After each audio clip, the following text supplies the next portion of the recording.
मुझे पता है तुम में से काफी लोग राहुल गांधी को सीरियसली नहीं लेते हैं, बट मेरे कहने पे तुम लोग एक काम करो, थोड़ी देर तक अपनी आइडियोलॉजीज को साइड में रखो और मेरी बात को सिर्फ सुनो। राहुल गांधी ने कुछ बहुत बड़े बड़े क्लेम्स करे और उसके पीछे डेटास भी दिखाए हैं। एंड राहुल गांधी का एक क्लेम ये भी है कि पीएम मोदी 25 विधानसभा सीटों की वजह से प्रधानमंत्री है और वो 25 की 25 सीटों के अंदर ही धांधली की गई है। और ये धांधली हो रही थी, कांग्रेस को पहले से पता था, तो इन्होंने क्या किया, इलेक्शन कमीशन के पास जाके बोला कि भैया जो जो लोग वोट डाल रहे हैं उसका डेटा हमें दे दो। और ऑब्वियसली जैसे ऑपोजिशन बोलता रहता है कि भाई इलेक्शन कमीशन हमारी सुनती नहीं है, नहीं सुनी होगी, काफी बार काफी कुछ बोला होगा, और बाद में डेटा दे दिया। और डेटा दिया पेपर्स की फॉर्म में, डिजिटल फॉर्म में नहीं दिया। ये जो तुम लोग 7-7 फीट के पहाड़ देख रहे हो ना, ये डेटा है। कांग्रेस गवर्नमेंट आज तक डिजिटल फॉर्म के अंदर डेटा मांग रही है पर उसको दे नहीं रहे हैं। और इस वीडियो के अंदर ना हम लोग दोनों पक्षों की बात करेंगे क्योंकि हमको फंडिंग मिलती नहीं है। पहले हम देखेंगे कांग्रेस ने क्या बोला, फिर हम देखेंगे बीजेपी ने क्या बोला, फिर हम देखेंगे इलेक्शन कमीशन ने क्या बोला और एक्चुअल में ग्राउंड रियलिटी पे होना क्या चाहिए। और ग्राउंड रियलिटी पे होना क्या चाहिए इसके अंदर मेरा पॉइंट ऑफ व्यू से ज्यादा कानून लाएंगे। तो सबसे पहले जो भी सारा का सारा डेटा दिया गया था ना, उसके अंदर छोटे छोटे कॉलम्स के अंदर ना लोगों के नाम मेंशन होते हैं। और आपको अगर कोई भी चीज मिलानी है ना, तो सबके नाम, सबकी फोटोज को ना ऐसे मैन्युअली क्रॉस चेक करना पड़ेगा, which is quite of impossible. क्योंकि कंप्यूटर के जमाने में आप लोग कैसे किसी चीज को मैन्युअली बैठ के करोगे। तो राहुल गांधी ने क्लेम किया कि उन्होंने एक विधानसभा के डेटा को कंपेयर किया जिसके अंदर 30 से 40 लोगों की टीम लगी है और उसको भी 6 महीने लग गए हैं। और राहुल गांधी के अकॉर्डिंग उसके अंदर 1 लाख से ज्यादा फर्जी और डुप्लीकेट वोट है। और जिस विधानसभा की बात हो रही है ना, वो कर्नाटक के अंदर महादेवपुरी है। सबसे पहले राहुल गांधी ने क्या क्या क्लेम्स किए उसके ऊपर चलते हैं, उसके बाद देखेंगे कि बीजेपी इसके अंदर हिंदू मुस्लिम कैसे घुसा रही है। सबसे पहला क्लेम किया गया डुप्लीकेट वोटिंग, जिसके अंदर 11,965 वोट है। The first way, duplicate voters,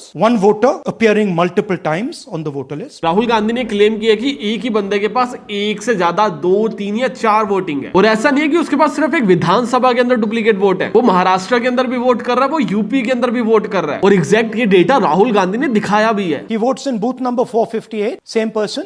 He votes again in booth number 459, same person. And then this gentleman goes, Karnataka, Uttar Pradesh, Karnataka and Maharashtra.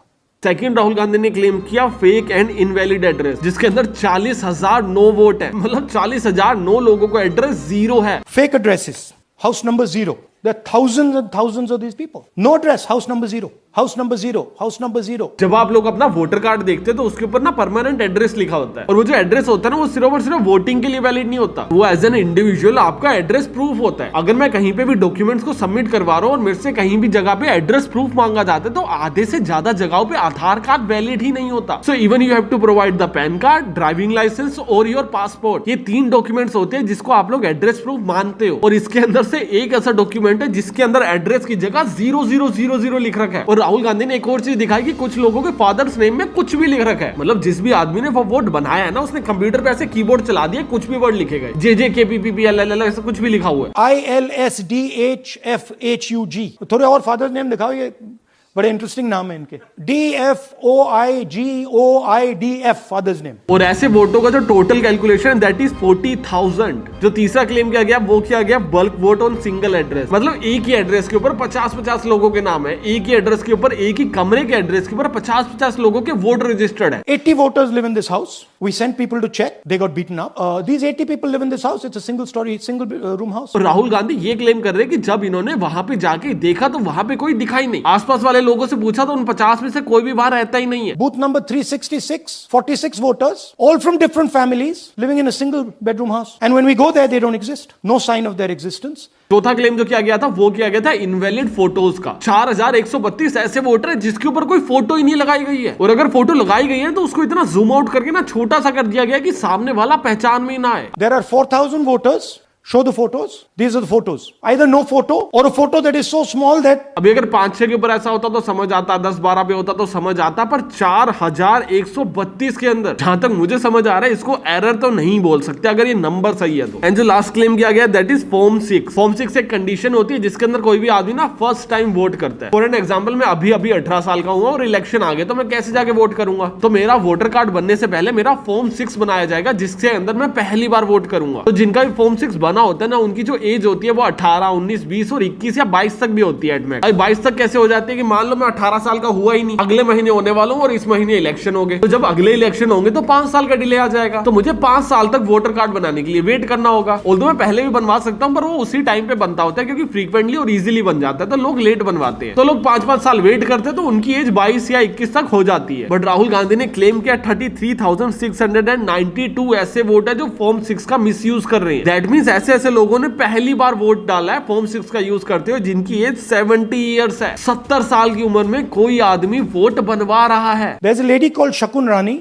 70-year-old. And you see very interesting thing here. She appears twice on the voter list. अभी जो 33,692 लोग हैं, इनका form 6 से misuse किया गया या फिर ये लोग टोटली फॉर्म 6 के अंडर आते थे, ये हमें नहीं पता अभी तक। बट राहुल गांधी ने क्लेम किया कि 1 लाख से ज्यादा वोट्स को मैनिपुलेट किया गया। एंड राहुल गांधी ने ये क्लेम किया कि भैया अभी तो हमको डिजिटल डेटा मिला नहीं है, और ऐसे हमने अभी एक विधानसभा को चेक किया है। अगर हम लोग सभी विधानसभा को चेक करने लग जाएंगे तो भैया अगले इलेक्शन आ जाएंगे उससे पहले। 30-40 लोगों की टीम ने मिलकर एक विधानसभा को चेक किया और उसमें भी 6 महीने लग गए हैं। तो हमको एक काम करो ना, डिजिटल डेटा दे दो। अभी जब भी कोई भी बंदा वोटर्स का डिजिटल डेटा मांगता है ना, तो सबसे पहले एक क्वेश्चन आता है कि यार इलेक्शन कमीशन के पास ये पावर्स है भी या फिर नहीं है कि वो डेटा दे सकते हैं। तो let me be very clear, वो डेटा दे सकते हैं, उनके पास ये पावर है और उनको देना भी होता है। और देना भी होता है कि साथ साथ मैं कोट करूं कि उन्होंने दिया भी तो है। उन्होंने ऑपोजिशन को डेटा ऑलरेडी दे दिया है, बस फिजिकल फॉर्मेट में दी है, डिजिटल फॉर्मेट में उन्होंने अभी तक नहीं दी है। तो अगर आप लोग फिजिकल फॉर्मेट में दे सकते हो which is allowed and legal, तो आप लोग डिजिटल फॉर्मेट में भी दे सकते हो। अभी हम लोग सबसे पहले इसके ऊपर मीडिया का रिस्पॉन्स देख लेते हैं कि मीडिया क्या बोल रही है।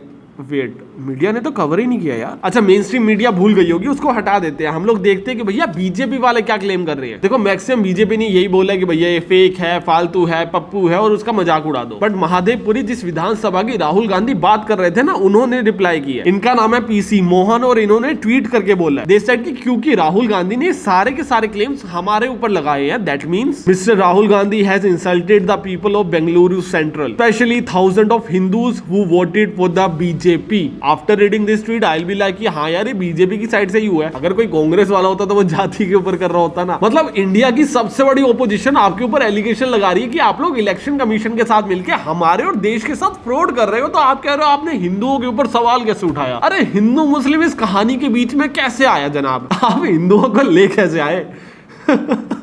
मेरा एक दोस्त रहता है वहां पे, वो भी हिंदू है, आपने उसका नाम कैसे लिया उससे बिना पूछे, बताओ। पीसी मोहन सर ने हिंदू मुस्लिम के अलावा एक और चीज कोट करी थी एक इंटरव्यू के अंदर कि अगर राहुल गांधी को लगता है कि भैया ये सारी चीजें सही है, तो आप लोगों ने इलेक्शन होने के 30 से 45 दिन के बीच में कुछ ना कुछ क्यों नहीं किया। और ये क्वेश्चन ना बड़ा अजीब सा था, क्योंकि अगर एक विधानसभा के डेटा को चेक करने में 6 महीने लग जा रहे हैं, वो भी 30 से 40 लोगों को, तो आप लोग कैसे पता लगा लोगे 15 से 45 दिन में। तो ये फालतू डिबेट्स को छोड़ के ना मेन मुद्दे के ऊपर जाते हैं और देखते हैं इलेक्शन कमीशन ने उसके ऊपर क्या रिएक्ट किया। इलेक्शन कमीशन ने सेड कि भैया अगर राहुल गांधी ये सारे क्लेम्स को ओन करते हैं और उनके अकॉर्डिंग ये सारे क्लेम्स सही है तो एफिडेविट दे दो। एंड कांग्रेस वाले बोल रहे हैं भैया हम तो एफिडेविट नहीं देंगे, ऐसे कौन एफिडेविट देता होता है। तो एफिडेविट क्या चीज है, ये एक लीगल वे है प्रोसीडिंग्स को चालू करने का, कि भैया अगर आप लोगों को लगता है कि भैया इलेक्शन कमीशन कोई भी गड़बड़ कर रही है, तो आप लोग रिटर्न के अंदर ओथ लो, आप लोग रिटर्न के अंदर कसम खाओ कि आप लोग जो भी दे रहे हो वो सही दे रहे हो, और अगर वो सही नहीं निकला तो आपके ऊपर 7 साल की सजा हो जाएगी, या फिर आपको जेल हो जाएगी, या फिर आपके ऊपर कोई ना कोई फाइन पड़ जाएगा अकॉर्डिंग टू लीगल प्रोसीजर। और ये कोई बीजेपी वाले जबरदस्ती नहीं करवाएंगे, ये आएगा आईपीसी 191 एंड 192 के अंडर। तो बीजेपी वाले बोल रहे हैं कि भैया अगर आप लोग इतने ही सच्चे हो तो दे दो, रिटर्न कंप्लेंट फाइल कर दो, क्या हो गया। और अगर हम लोग दूर से प्रैक्टिकली इस चीज को देखें तो सही लगता है ना कि हाँ यार अगले बोल रहे हैं रिटर्न दे दो, हम लोग इन्वेस्टिगेशन कर लेंगे, निकल गए तो आप जीत जाना। बट अगर तुम लोग इस इंसिडेंट को थोड़ा क्लोजली देखोगे ना, तो यार एफिडेविट कोई भी नहीं देता होता है। जितना मैंने रिसर्च करके देखा ना, सन 2000 से लेके 2025 तक सिर्फ और सिर्फ एक ही बार एफिडेविट मांगा गया, जब भी ऑपोजिशन ने कोई भी कंप्लेंट फाइल करी है, चाहे वो ईवीएम हैक से रिलेटेड हो जाए, चाहे वो किसी और चीज से रिलेटेड हो जाए। इलेक्शन कमीशन ने आज तक एफिडेविट नहीं मांगा है, और सिर्फ बीजेपी के राज को हटा दो, कांग्रेस के राज में भी सन 2000 से नहीं मांगा है। हम लोग छोटे मोटे इंसिडेंट्स के अंदर मांगा होगा, पर कभी भी बड़े इंसिडेंट के अंदर कोई मांगा नहीं है। अगर ऑपोजिशन ने ये एलिगेशन भी लगाया ना कि यार जिस मशीनों के अंदर वोटिंग हो रही है उसके अंदर भी फिक्सिंग है, तो इलेक्शन कमीशन बोलता है भैया रिटर्न कंप्लेंट दो, हमको पेपर पे लिख के दो कि प्रॉब्लम क्या है, हम लोग देखते हैं। और अभी इलेक्शन कमीशन बोल रहे हैं कि भैया रिटर्न कंप्लेंट मत दो, तुम लोग ओथ लो,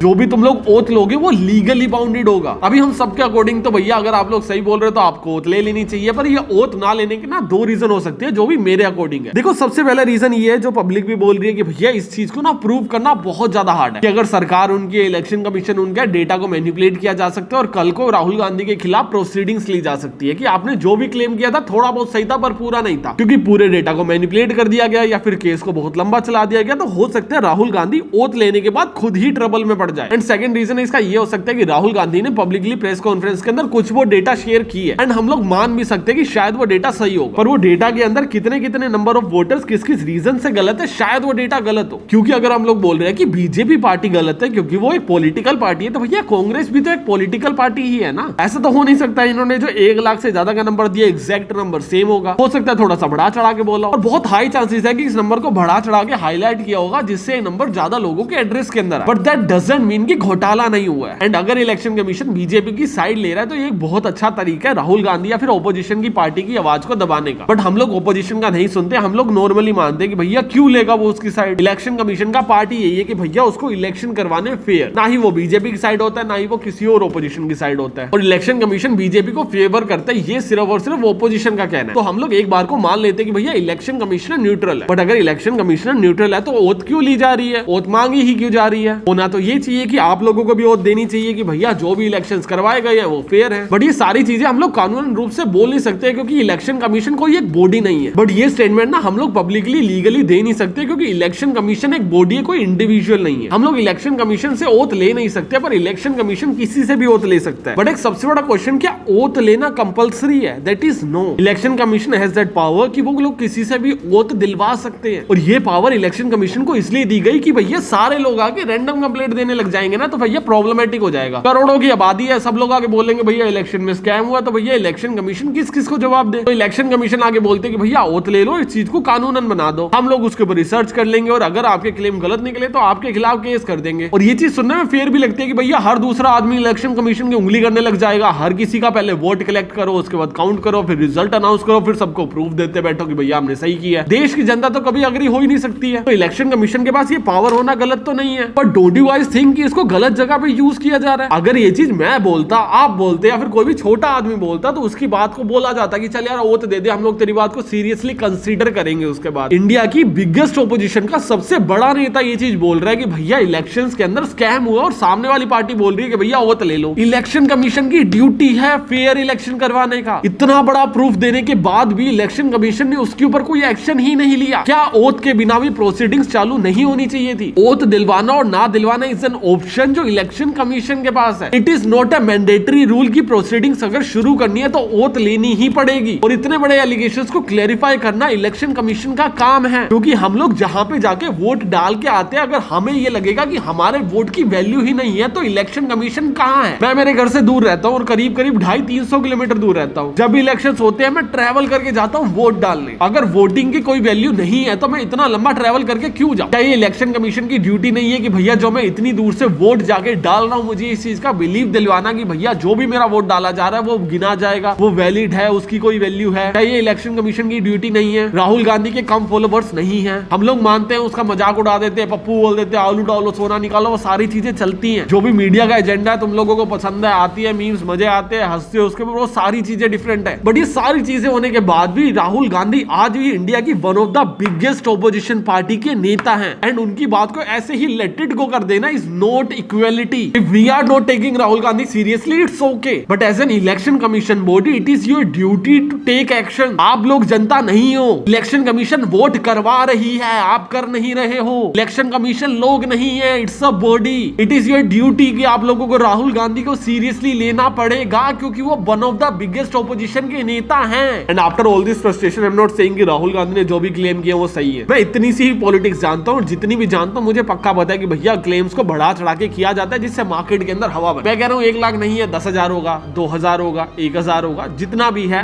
गलत है, हटाओ। इलेक्शन फेयर होने चाहिए and that's it. And Rahul Gandhi ने एक और चीज क्लेम करी थी कि भैया ये इलेक्शन कमीशन है हमको सीसीटीवी फुटेज नहीं दे रहे हैं। जब मैंने वीडियो देखी आज भी लगा यार सीसीटीवी फुटेज क्यों नहीं दी जा रही है? जब एक बंदा क्लेम कर रहा है कि यार 50 वोटर है वो गलत है, एक ही घर के रजिस्टर कर रखे हैं, कुछ लोग ऐसे हैं जो 2-2, 3-3 शहरों के अंदर रजिस्टर्ड है, स्टेट्स के अंदर रजिस्टर्ड है, तो हम लोग चेक तो करें कि भैया वोट डाल रहे हैं या नहीं डाल रहे हैं। और अगर वोट डाल रहे हैं तो कैसे डाल रहे हैं, इस स्टेट के अंदर डाल रहे हैं उसको ट्रेवल करके दूसरे स्टेट में जा रहे हैं, ये धांधली चल कैसे रही है? या फिर वो लोग एक्चुअल में वोट डाल भी रहे हैं और फिर उनकी जगह कोई और वोट डाल रहा है? ये सारा डेटा चाहिए होगा ना। तो जब राहुल गांधी ने सारा का सारा डेटा मांगा, देन दिल भी लगा कि भैया इसको तो बहुत टाइम हो चुका है, हमने तो डिलीट कर दिया। या फिर 45 दिन का कोई रूल है कि भैया इलेक्शन कमीशन 45 दिन में सीसीटीवी फुटेज को डिलीट कर देता है। राहुल गांधी भी लाइक कि भैया ये सीसीटीवी फुटेज को 45 दिन में डिलीट कर रहे हैं, भ्रष्टाचार कर रहे हैं एंड सो ऑन थिंग। कि भैया आपने डेटा क्यों डिलीट कर दिया, आपने सेव करके क्यों नहीं रखा? विच इज सेंसिबल कि भैया डेटा रखो, आपने डिलीट क्यों किया? बट फिर मैंने इसके बारे में पढ़ा कि भैया इलेक्शन कमीशन कोई इलीगल काम तो करेगा नहीं कि भैया डेटा ही डिलीट कर दिया, थोड़ा सा बायस्ड हो सकता है, समझ आता है। फिर मैंने जाके पढ़ा कि 1961 का रूल है कि डेटा को डिलीट किया जा सकता है और वो डिलीट किया जाएगा 30 से 90 डेज के अंदर, अनटिल अनलेस उस डेटा के खिलाफ कोई भी लीगल प्रोसीजर्स चल रहे हैं। आप लोगों को फॉर्म 16 और बाकी सारे डेटा को मेंटेन करके रखना होगा, पर आप लोग इलेक्शन की जो भी सीसीटीवी फुटेज है उसके डेटा को डिलीट कर सकते हो। अब ये रूल आज का नहीं है, ऑल्दो गलत है बट आज का तो नहीं है। पता है किसके राज का है? नेहरू का। देखो भैया इसके अंदर तो कुछ भी बोलो, नेहरू की गलती है। तुम लोग देख रहे हो कहीं ना कहीं घुमा फिरा के नेहरू आ ही जाते हैं। तो डेफिनेटली इस लॉ को चेंज करना चाहिए, क्योंकि पहले समझ आता है कि डेटा को ज्यादा लंबे टाइम तक सेव करके नहीं रखा जाता होगा, क्योंकि 1961 में ना ही हमारे पास सर्वर से ना ही उतनी कैपेसिटी थी and so on things. But अभी तो वो बहुत ईजी है ना, 1-2 हार्ड डिस्क लगेगी आपको, आप पूरा डेटा लाइफ टाइम तक कंट्रोल करके रख सकते हो। 100 200 टीबी का डेटा होता है भैया, 1000 टीबी की हार्ड डिस्क और गिग्स मिलती है, आप लोग वो लगा लो यार, छोटी सी चीज है। हाँ ये रूल चेंज होना चाहिए कि भैया आप लोग डेटा डिलीट क्यों कर रहे हो, आपको नहीं करना चाहिए। बट डेटा डिलीट हो रहा है और इसका नाम भी बीजेपी के ऊपर लगाना है, समथिंग इलॉजिकल। बाकी तुम्हारा इसके ऊपर क्या पॉइंट ऑफ व्यू है मुझे कमेंट सेक्शन में जरूर बताना, और मैं तब तक मिलता हूं तुम्हें किसी और कांड के साथ। तब तक के लिए बाय।